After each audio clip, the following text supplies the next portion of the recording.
Bon, aujourd'hui, on va parler d'une expérience que franchement beaucoup de monde connaît mais dont on parle assez peu. C'est ce sentiment d'être invisible. Et non, pas le super pouvoir, hein, on s'entend. Plutôt cette impression hyper frustrante d'être un peu comme un meuble, de faire partie du décor. Alors, on va plonger là-dedans pour essayer de comprendre ce qui se passe et surtout comment on peut y remédier.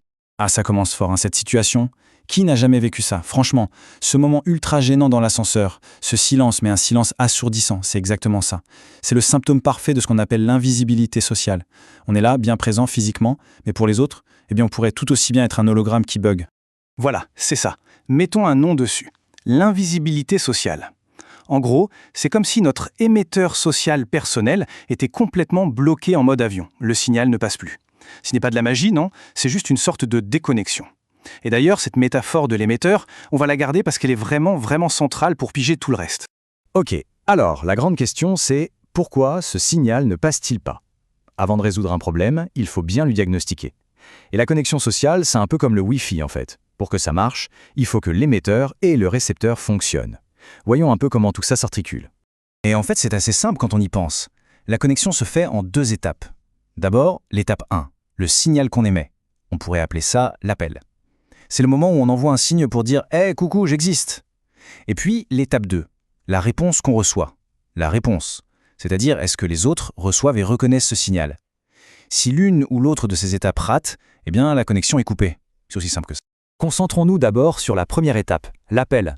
Un signal faible, c'est un peu comme essayer d'envoyer un SMS sur un vieux téléphone fixe. Ça ne peut juste pas fonctionner. Si le signal est trop faible, ou confus, ou mal interprété, il n'arrive jamais à destination. C'est l'équivalent social d'un gros message d'erreur. Si on n'envoie pas de signe clair, personne ne peut deviner qu'on cherche à se connecter. Mais attention, parfois, le problème ne vient pas de l'émetteur. Non. L'étape 2, la fameuse réponse, peut échouer tout simplement parce que les récepteurs ne sont pas du tout réceptifs. Ils ont ce que l'on pourrait appeler le souci empathique d'une huître. On est perçu comme un PNJ, vous savez, un personnage non joueur dans un jeu vidéo. On est là, on fait partie du décor, au même titre que la plante verte du bureau, mais personne ne pense à interagir.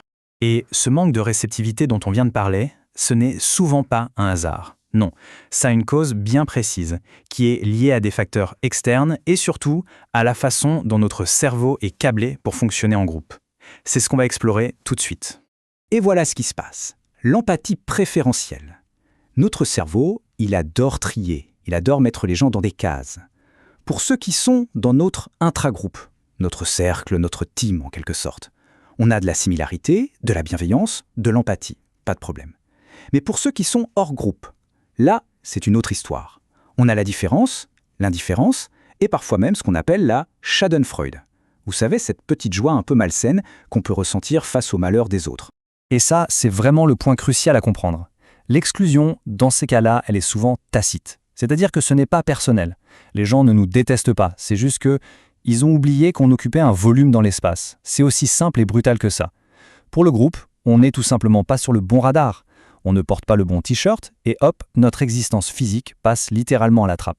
Bon, on a parlé des facteurs externes, maintenant il est temps de regarder un peu à l'intérieur. Parce que très souvent, le brouillage le plus puissant de notre signal social, eh bien il vient de nous, et plus précisément de notre propre anxiété. Alors, quelle est la clé pour être vu? C'est un seul mot, la présence. S'il n'y avait qu'une seule chose à retenir, ce serait celle-là. Le charisme, la visibilité, tout ça, ça repose sur une qualité fondamentale, la présence. Le fait d'être pleinement là, ici et maintenant. Et cette citation, elle résume tout parfaitement. Quand notre esprit est complètement bouffé par l'autocritique, quand on analyse le moindre de nos gestes, notre corps, lui, il ne peut pas mentir. Il trahit ce malaise. Il envoie un message super clair aux autres. Un genre de méta-message qui dit « Surtout ne vous approchez pas, je suis en plein bug ». Et les gens, qu'est-ce qu'ils font? Poliment, ils obéissent. Ok, on a posé le diagnostic. Maintenant, on passe aux solutions concrètes. La question est, comment on fait pour que notre signal soit non seulement émis, mais qu'il soit aussi reçu et écouté? Surtout aujourd'hui, quand on sait que les capacités d'attention sont en chute libre. Combien de temps? Regardez bien. 3 secondes. Juste 3. C'est le temps ridicule dont on dispose pour capter l'intérêt de quelqu'un dans une conversation. C'est brutal, je sais, mais c'est comme ça. Passé ce délai, le cerveau de la personne en face, il passe en mode économie d'énergie. Et pendant ces 3 secondes, il y a une seule question que le cerveau de l'autre se pose, même inconsciemment. C'est celle-ci. Pourquoi devrais-je m'en soucier? Pourquoi est-ce que ça devrait m'intéresser? Si notre première phrase, notre accroche, ne répond pas tout de suite à ça, eh bien la partie est déjà finie. Il faut donner à l'autre une bonne raison de continuer à écouter. Et la conséquence de ça, si on n'a pas cette accroche, c'est simple. On devient un bruit de fond, un simple acteur de second rôle, mais dans sa propre vie. On devient un figurant dans notre propre histoire, le petit bruit de fond que personne ne remarque vraiment.